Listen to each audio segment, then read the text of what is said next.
Le public a peur de la vérité parce qu'elle est terrifiante. Ces derniers temps, l'actualité est en train de tourner full complotiste à tous les niveaux. Les sujets censurés jusqu'en 2024 sont sous la loupe de l'administration Trump. Certains découvrent des sujets obscurs et sont surpris, d'autres connaissent les sujets, mais découvrent des détails invisibles avant. Le changement en cours est conséquent. C'est notre perception de la réalité qui est en train d'être touchée et le processus est très délicat. Parlons un peu de ça justement, juste après avoir vu le podcast le plus vu au monde, pas aux États-Unis, au monde, ok? Le genre de sujet qu'ils abordent aujourd'hui, s'il vous plaît. C'est la plus sombre des théories de complot. La plus sombre des théories de complot était que la fuite du Covid était intentionnelle. La plus sombre des théories de complot est que cela était planifié, qu'ils savaient que ça allait être une manne financière.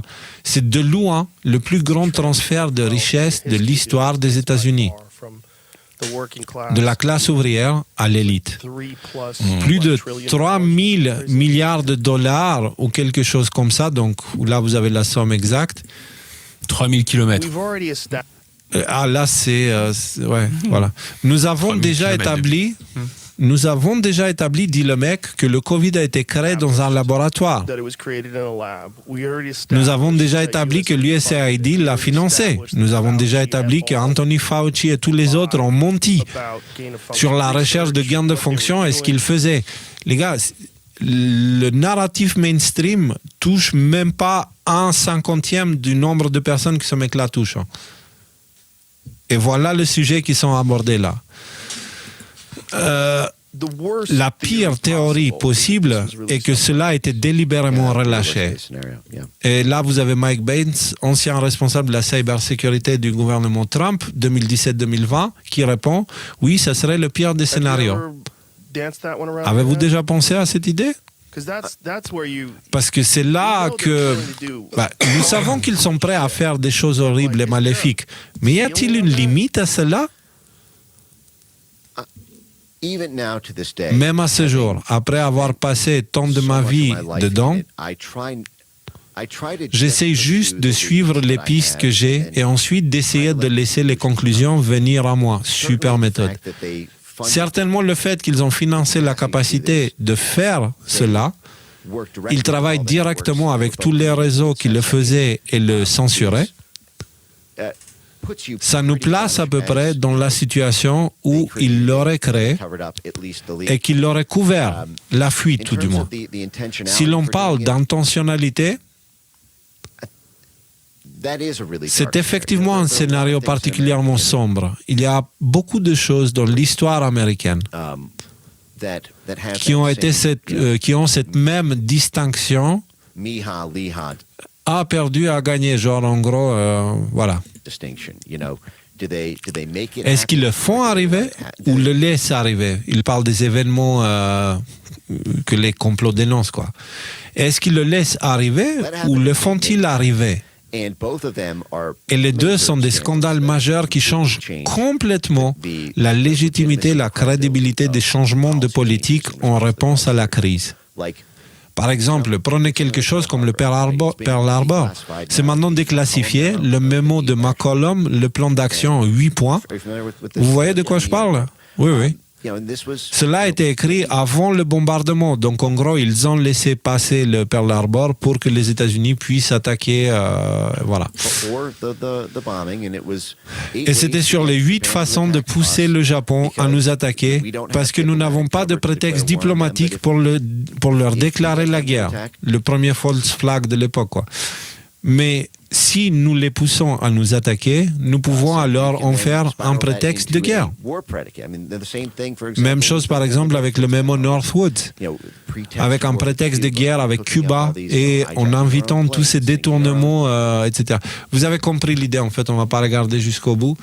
Vous avez compris, vous voyez de quoi il parle. Donc tu as le podcasteur, Joe Rogan, qui est le plus connu au monde. Vraiment, c'est pas juste aux États-Unis, c'est au monde. Qui dit, OK, maintenant on sait que ça a été fait au labo, on sait que ça a été financé par les USA, par de l'argent un peu chelou, on sait que Fauci a menti et que les institutions ont menti. Maintenant, la question sombre à se poser, c'est est-ce que c'était intentionnel? Est-ce qu'ils ont tué des millions de personnes? On commence à poser les vraies questions, là. C'est intéressant quand même. Et Mike Benz qui dit, il y a eu plein de cas dans l'histoire où il y a eu des événements qui pourraient laisser sous-entendre que soit on a laissé faire, soit on a carrément provoqué.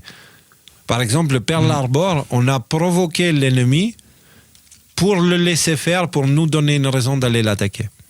Tu vois? Ce qu'ils font avec la Russie et l'Ukraine maintenant aussi, tu vois.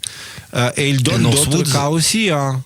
Northwood, c'était l'opération avec le Cuba, le fait d'organiser les attentats contre les Américains par les États-Unis pour avoir une raison d'envahir le Cuba. Voilà. Donc, il est en train de sous-entendre ça, mais il dit encore une fois, moi j'expose les éléments et les gens, c'est à chacun de faire ses opinions. La mienne me regarde, je ne peux pas la prouver. Mais par contre, les éléments, eux, peuvent vous donner une bonne idée de ce qui se passe. En gros. Non, mais le truc, c'est qu'on est en train de parler de ça sur la plus grande émission des États-Unis. On est en train de parler de l'intentionnalité du Covid, en fait. C'est-à-dire que toute cette, tu sais, tout s'est fait petit à petit. Vous vous souvenez là du compte rendu du Congrès américain qui avait été sorti il y a quelques mois, où en gros il donnait raison à tous les complotistes là, tu vois. Et il y a beaucoup de gens qui se disaient ouais, mais quand même, il y a tout un tas de sujets dont ils parlent pas, etc., etc. Parce que tu fais ça petit à petit, petit à petit. C'est comme ça. En fait, ces révélations, alors, pour l'instant, en tout cas, ne sont pas choquantes. C'est petit à petit, on avance. Et petit à petit, on repositionne la fenêtre d'Overton. C'est ça qu'ils sont en train de faire. Et là, maintenant, on parle de l'intentionnalité. Donc, c'est le prochain sujet. Et justement, on est en train de mettre les pieds dans le sujet de ce soir. La façon que l'actualité sort en ce moment, j'ai l'impression qu'elle est là pour... je sais pas, une opération psychologique de masse pour faire en sorte à ce que les choses qui sont révélées ne provoque pas un chaos total. Alors, des basculements de la société, ils seront inévitables, mais on va essayer au moins d'éviter le chaos total, et genre les guerres civiles et les trucs comme ça, parce qu'elles peuvent arriver partout dans le monde. Le truc du Covid, ça a touché la planète entière, ça a détruit plein de vies partout dans le monde. Et ça a eu des conséquences qu'on est encore en train de subir jusqu'à aujourd'hui, en fait. Calculé, ouais. Donc, qu'elle soit financière, psychologique, sanitaire, plein de directions, dans plein d'aspects de nos vies, en fait. Et du coup, si on réalise, mettez-vous à la place d'une personne qui a cru que le vaccin lui a fait du bien, etc., etc. Imaginez maintenant qu'il apprend que le Covid était intentionnel, fabriqué par l'homme, financé par les États-Unis, dans l'intention de créer de gros problèmes à l'humanité. Voilà. Et bien, ces personnes-là, leur monde s'effondre, en fait. Et là, tu as les mécanismes de dissonance cognitive ou des choses comme ça qui entrent en action, sauf qu'ils n'ont plus où s'accrocher. Jusqu'à là, ils avaient les médias mainstream qui leur donnaient un peu de « accrochez-vous ici, sentez-vous en sécurité encore, ça va aller ». Mais là, ils n'auront plus rien. Et je pense qu'on vit vraiment une période délicate où, je me rappelle, ça, il faudrait qu'on le refasse, dans les lives de 2021-22, on disait... Nous sommes proches de cette période où nous allons devoir briller comme des phares. Il faudra être là pour notre voisin, il faudra être propagateur de paix et respecter les valeurs et incarner les valeurs de ce qui fait de nous des ambassadeurs du Nouveau Monde, tu vois. Donc, il faut les incarner. Ce qui fait de nous un ambassadeur du Nouveau Monde, ce n'est pas celui qui croit à quelque chose, c'est littéralement celui qui incarne les valeurs, les vertus naturelles, la bienveillance, l'amour, le respect, la paix, la justice, mais pas la justice personnelle, c'est genre... La solidarité. La solidarité. Vous savez, ce matin, je me suis réveillé, je vais vous avouer quelque chose. En ce moment, je suis en train d'avoir des choses à l'intérieur qui se passent, ok? Puis ce matin, j'ai regardé une vidéo, elle m'a mis à genoux psychologiquement. C'était une dame âgée, handicapée, sur un fauteuil roulant, ok? Qui était à l'extérieur, dans les villes, pendant la pluie. Il pleuvait. La pauvre, elle n'était même pas habillée pour se protéger. Elle allait à la station du bus, ok? Et elle est restée coincée à la station du bus et le bus qui passe, qui la voit, qui l'ignore, parce que le bus n'a pas le nécessaire pour qu'elle puisse monter avec le fauteuil. Et du coup, tu as la dame âgée, je parle assez âgée, qui s'est mise à pleurer, qui était en train de pleurer en mode « aidez-moi, je suis genre... » Et là, j'ai vu une personne totalement abandonnée et j'ai vécu ce moment avec elle. C'est terrifiant. Okay? Et cette histoire a été témoignée via la caméra de la police qui allait à son secours, en fait. Tu vois? Et les policiers eux-mêmes, ils étaient choqués. Comment on peut abandonner une personne comme ça qui a une dame âgée sur un fauteuil roulant, sous la pluie, en train de pleurer, de demander de l'aide et que des gens passent. Et là, je me suis effondré. J'ai des larmes, ils ont explosé de mes yeux. C'est même pas... Voilà. Et j'ai pleuré pendant, je sais pas, une demi-heure. Et je saurais même pas vous dire pourquoi j'ai pleuré, en fait. J'ai pleuré de ce que sentait cette dame abandonnée dans ce coin-là.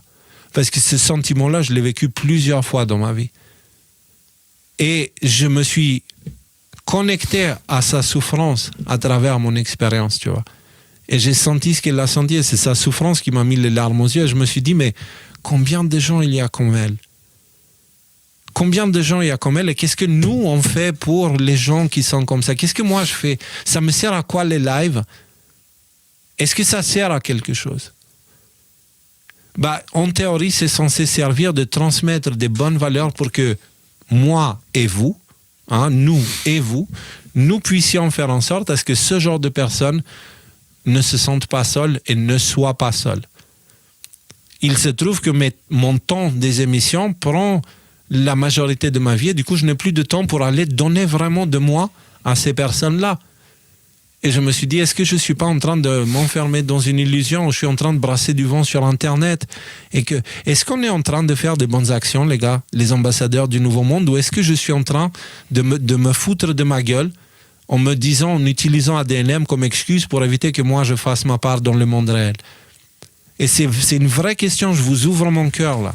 Vraiment, ça vient, c'était pas prévu, c'était pas... Mais je me pose la question, est-ce qu'ADNM sert réellement à quelque chose? Et si c'est le cas, moi je vous dis à mes yeux, la seule raison pour laquelle on fait tout ça, c'est pour que des personnes comme cette dame-là soient aidées immédiatement. Pour qu'on donne le bon exemple et qu'on soit le bon exemple et qu'on incarne le bon exemple. Et toutes ces choses-là, elles sont complètement déconnectées de ce qui se passe au monde. On n'en a rien à foutre de Trump, de Musk, des révélations, des machins, des trucs. Si, dans les temps à venir, des vieilles personnes comme ça, des personnes comme ces dames existent encore abandonnées au point où elles soient dans un désarroi, comment tu dis ça? Dans une souffrance extraordinaire. Détresse. Est-ce que vous voulez bien, je ne sais pas si je peux aider ça, mais je vous parle vraiment là comme ça. Est-ce qu'il y a moyen qu'on puisse faire quelque chose pour... J'ai besoin de savoir qu'ADNM sert à quelque chose. J'ai besoin de savoir qu'on prend des bons exemples, qu'on fait des bonnes actions. Comment on pourrait faire quelque chose pour que je sache? Parce que les amis, je suis en train sérieusement de me poser la question. Et c'est une des raisons... C'est compliqué. Ouais. C'est compliqué. Tu vas demander quoi? De filmer, de faire un témoignage, c'est pas possible. Sinon après, tu vois, c'est virtue signaling. Je sais pas, Nico. Je sais pas. Justement, je sais pas. J'en sais rien. Et justement, je veux éviter ça. Je veux éviter la bienveillance d'Internet, là où on se filme, on fait les marrons, on nettoie la plage et après on jette la poubelle derrière nous, tu vois. Justement. C'est là où tu n'as que le contrôle sur la chose. C'est sur ce que tu fais toi. Donc c'est toi, quand devant toi tu as l'opportunité, se présente à toi de faire une chose vertueuse, tu l'as fait. Alors, et que tu rejettes de choses vicieuses. Parce que autre chose, on n'a pas le contrôle dessus. On n'a pas le contrôle sur ce... On sait ce que tu sèmes. Comme on t'a dit tout à l'heure, on sait ce que l'on sème. Et toi, tu veux avoir le contrôle sur la récolte. Tu vois ce que je veux dire? Non, dans ces cas précis, c'était ça. Je ne veux pas avoir le contrôle de la récolte. Pas le contrôle, mais le regard. Est-ce qu'il y en a une? Ou est-ce que, tu sais, il y a un moment où elle a partagé un post qui expliquait que la plupart des personnes avec lesquelles on interagit sur Internet, c'est des bots. Okay? Et ce sont des IA qui servent. Et c'est une vraie chose, ça. C'est une vraie chose. Non, mais d'accord, mais tu l'as fait le déco-tour, tu les as vus les vidéos, tu les as vus tous les gens qui étaient là, tu leur as parlé, tu les as serrés dans tes bras, tu as eu les mêmes échanges avec certaines personnes que moi j'ai eu, que Nico il a eu, et on a rencontré des vrais gens. Rudy, j'ai vu des gens qui ont été super sympas avec moi parce que j'étais Léo d'ADNM. Je ne sais pas s'ils auraient été très sympas avec moi si j'étais un vieux sur un fauteuil où je me suis pissé dessus, abandonné dans la détresse. Je ne sais pas si ces personnes-là auraient été comme ça. Je ne sais pas. Je sais qu'ils étaient super, ils étaient très gentils, mais je suis biaisé, ok? Et notre interaction était biaisée par cette idée Bien de... sûr. Voilà, et je suis honnête Après, avec moi-même, truc, je me Léo, fous pas de ma gueule, tu vois. Non mais t'as raison, mais ce que je veux te dire, compte. c'est que ce biais, il existe les premiers jours. Après, et je pense que c'est ton cas aussi, en tout cas je sais que c'est le cas de Nico et c'est mon cas, il y a des gens que tu rencontres par ce biais-là, et après tu crées des vrais liens avec eux, et ça devient des amis. Et d'un coup t'es plus Léo de ADNM ou Rudy de ADNM. Moi ce que je constate, de mon petit cas personnel, que en Corse, peut-être la dizaine de personnes que j'ai rencontrées par le biais d'ADNM dans ce cas-là, bah, tous ces gens-là sont des gens à leur manière qui sont extraordinaires, avec leurs défauts, avec leurs faiblesses, avec leurs... mais Non, des gens avec qui... Et ça, je pense que c'est pas un hasard. Je pense que c'est pas un hasard. Et puis voilà, quoi, dans le tas, il y a des connards. Et puis il y a des moments où moi aussi je suis un connard. Ce que je veux te dire, c'est que Léo, je suis d'accord avec Nico. Ce que tu fais, tu le fais avec l'intention que tu veux y mettre. Après, la récolte, je pense qu'il y en a une, mais déjà, sinon, matériellement, on ne pourrait pas vivre. Tu vois. Rudy, ce que j'essaie de dire, c'est que j'ai l'impression qu'à force de parler d'actualité, tu vois, que parfois on peut oublier la raison pour laquelle on fait tout ça. Je l'ai toujours dit, on ne veut pas être BFM du complotisme, on veut être là pour parler de ce qui se passe dans le monde avec une analyse un peu différente, ok ?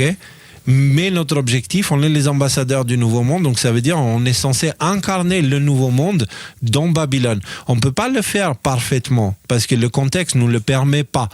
Mais j'aimerais vraiment dire à tout le monde que j'ai compris aujourd'hui ce que le Christ disait quand les pharisiens lui disaient « Nous, on va aller au paradis, nous, on va aller au paradis ». Il disait « Vous étiez où quand j'étais malade ?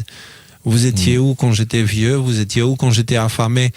Alors qu'il n'était pas ces choses-là, tu vois, mais de quoi il parlait ? Il parlait justement, j'ai compris de quoi il parlait, parce que je me suis senti tellement touché, je ne me suis pas remis de la journée. Je suis encore, et c'était juste... Et tu sais, j'ai des gens dans ma famille qui se sont retrouvés dans cette situation de nombreuses fois. Moi, c'est pas un traumatisme parce que je l'ai surmonté, mais l'abondance, c'est quelque chose, tu sais. Voilà. Et du coup, ça m'a marqué et ça m'a secoué à un tel point où j'ai besoin un peu plus maintenant de savoir que ce que je fais sert à quelque chose d'utile et pas juste à alimenter les fantasmes complotistes ou je sais pas quoi, tu vois. C'est juste ça ma question. Et c'est pour ça que j'attire l'attention du public et je vous demande, je vous ouvre mon cœur, vous êtes plusieurs milliers à regarder là, je vous ouvre mon cœur, voilà où j'en suis. En tant que Léo qui a commencé les émissions en 2020, en mars 2020, sans savoir ce que ça allait donner, tu vois, et j'ai fait tout ce chemin et maintenant je suis là. Maintenant j'ai envie d'aider les gens, tu vois. J'ai envie d'être là pour j'ai été béni d'avoir une vie en paix, ok, après avoir traversé l'enfer, et maintenant j'ai envie d'être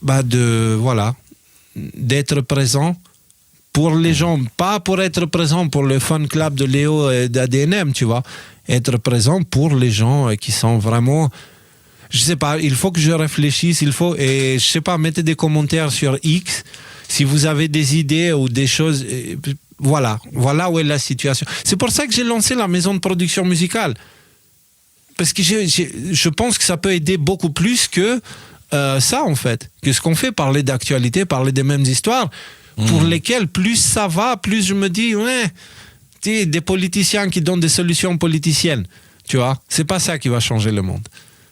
Et donc du coup, le nouveau monde, c'est à nous de le faire, c'est pas Trump qui va le faire, c'est pas Musk qui va le faire, c'est à nous. Ok, qu'est-ce qu'on fait maintenant ? Maintenant qu'on a l'opportunité, on a cette ouverture, qu'est-ce qu'on fait maintenant ? Et c'est une question, moi je veux être efficace parce que j'existe seulement pour servir mon père. La seule raison pour laquelle j'existe. Et du coup, je veux savoir comment, parce que là, est-ce que je le sers lui ou est-ce que je sers Léo et son confort de vie et son confort de narratif et son confort, tu sais, la zone de confort des habitudes, quoi, tu vois. C'est devenu une habitude, l'émission, tu vois. Qu'est-ce qu'on fait de nouveau? Est-ce qu'on est dynamique? Est-ce qu'on est à l'image de l'univers? Et ce sont des questions qui sont nées en voyant tout ça. Et voilà. Il fallait que je le dise, les gars, je sais pas, c'est sorti de nulle part, donc...